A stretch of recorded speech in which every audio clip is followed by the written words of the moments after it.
दोस्तों, जय एक सच्ची घटना है जो कि कहानी के रूप में आपके सामने बयां की जाएगी। आज से 10-15 साल पहले की बात है। एक गांव में लीला अपने परिवार के साथ रहती थी। घर में 2 जवान बच्चे, बेटा और बेटी और उसका पति था, जो कि विदेश में कमाने के लिए गया हुआ था। सब कुछ सही से चल रहा था। अब लीला के दोनों बच्चे जवान हो चुके थे, इसलिए उन्हें घर में रहने की दिक्कत आ रही थी। इसलिए लीला ने अब नया घर भी बनवा लिया था। अभी वह लीला अपने पुराने घर में ही रह रही थी, क्योंकि नए घर का भी कुछ काम बाकी था। एक दिन अचानक लीला राशन लेने दुकान पर जा रही थी कि रास्ते में उसे 2 साधु मिले और वह लीला से कहने लगे, माता, आपने एक नया घर बनवाया है, अभी आप उसमें रहती नहीं हैं। और 1-2 बातें उन्होंने लीला के बारे में और बता दी। यह सुनकर लीला दंग रह गई। अब वह लीला के साथ घर आने के लिए तैयार हो गई। लीला अभी दुकान जा रही थी। उसने अपने घर के एड्रेस के बारे में थोड़ा बहुत बता दिया। अब लीला राशन लेने चली गई थी। जैसे ही लीला राशन लेके वापस आई, उसने सारी इस कहानी अपनी बेटी को बताई। कुछ ही देर के बाद वो पंडित जैसी वेशभूषा वाले व्यक्ति लीला के घर में आ पहुंचे। लीला ने उन्हें आदर से बिठाया और चाय पानी भी पिलाया। पंडित जैसी वेशभूषा वाले आदमियों ने लीला से पूछा कि उसके घर में कौन कौन है। लीला ने 2 अपने जवान बच्चों के बारे में और विदेश के पति के बारे में बताया। कुछ देर सोचने के बाद, आसपास देखने के बाद, वह पंडित रूपी साधु बोले कि लीला, तुम्हारे घर का बुरा समय आने वाला है। तुम्हारे पति का काम विदेश में खराब होने वाला है। यह सुनकर लीला डर गई। पंडित जैसी भूषा वाले व्यक्ति ने लीला से कहा कि डरो मत, हम किसी राज्य में जा रहे हैं। वहाँ पे हम जाके आपकी अरदास की जाएगी। इसके लिए आपको कुछ उपाय करना होगा। इसके लिए उन्होंने लीला से 2 किलो चावल और 150 रुपया ले लिया।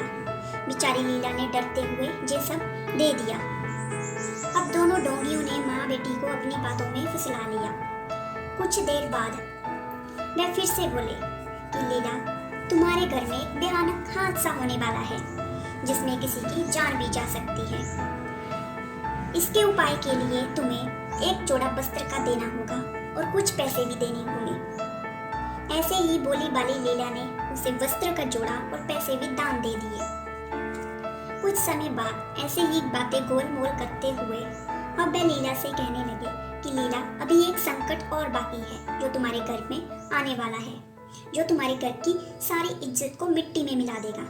बात कि तुम्हारे घर की अब बदनामी होने वाली है। यह सुनकर लीला डर गई और भी ज्यादा घबरा गई। उन्होंने कहा कि इसके उपाय के लिए आपको 2 किलो देसी घी देना होगा। अब लीला सोच में पड़ गई, क्योंकि उसके घर में घी नहीं था। लीला ने बोला कि मेरे पास घी नहीं है। तो पंडित रूपी साधु बोले कि कोई बात नहीं, इसके लिए आप हमें 500 रुपया और दे दीजिए। अब लीला और उसकी बेटी कुछ समझने लगी थी। लीला ने कहा कि उसके घर में अब कोई पैसा नहीं बचा। जो पैसा था उससे वह कुछ राशन ले आई और जो बचा था वो तुम्हें दान में दे दिया। अब डोंगियों ने उन्हें अपनी बातों में फुसलाने की कोशिश की, पर लीला और उसकी बेटी बिल्कुल समझ चुकी थी। अब डोंगी उनके घर से जा चुके थे। कुछ समय बीतने के बाद लीला के पति का काम खराब होना शुरू हो गया और वह हमेशा के लिए घर वापस आ गया। ऐसे अब लीला बहुत परेशान थी। 1-2 मंथ और बीतने के बाद अब लीला के जवान बेटे का एक्सीडेंट हो गया, जिसमें उसकी दोनों टांगें टूट गई। काफ़ी समय इलाज कराने के बाद भी उसकी टांगें अच्छी से नहीं जुड़ पाई। अब वह लंगड़ा के चल रहा था। ऐसे ही कुछ समय और बीता। लीला की बेटी अपने कॉलेज से वापस आ रही थी कि शरारती अनसरों ने उसे छेड़ दिया, जिसके कारण उनके घर की बदनामी भी हो गई। अब लीला बहुत परेशान हो गई। तभी उससे वो पाखंडी याद आ गए और अब वह समझ चुकी थी कि यह सब उन पाखंडियों के कारण ही हो रहा है।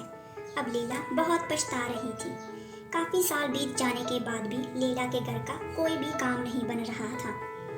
अब लीला कभी भी किसी प्रकार के पखंडियों को अपने घर में नहीं बिठाती।